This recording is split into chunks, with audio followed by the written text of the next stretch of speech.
সেনা সদরের colonel staff colonel Intekhab Haider বলেছেন, বেসামরিক প্রশাসনকে সহায়তা দিতে সেনাবাহিনী কতদিন মাঠে থাকবে সেটা সরকারের সিদ্ধান্ত। সেনাবাহিনী প্রশাসনকে 60 দিন সহায়তা করবে এই তথ্যটি সঠিক নয়। 60 দিনের জন্য নির্বাহী ক্ষমতা দেওয়ার কথা বলা হয়েছিল। কতদিন থাকবো এটা সরকারের সিদ্ধান্ত, কারণ সেনাবাহিনী মোতায়েন হয়েছে সরকারের সিদ্ধান্তে। সরকারই এটা নির্ধারণ করবে কতদিন মোতায়েন থাকা প্রয়োজন। 13 নভেম্বর ঢাকা সেনানিবাসে ইন এইড টু সিভিল পাওয়ারের আওতায় মোতায়েন করা সেনাবাহিনীর কার্যক্রম সম্পর্কিত সংবাদ সম্মেলনে তিনি এসব কথা বলেন।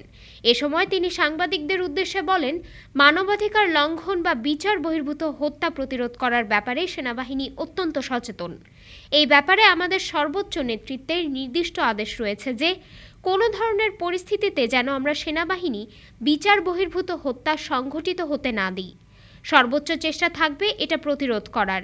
এছাড়া আমাদের সর্বোচ্চ চেষ্টা রয়েছে এ ধরনের কোনো ঘটনা ঘটতে যেন না দেই।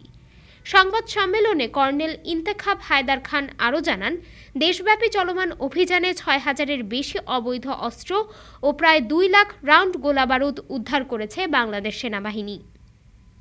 ডেস্ক রিপোর্ট, আজ বার্তা, ঢাকা।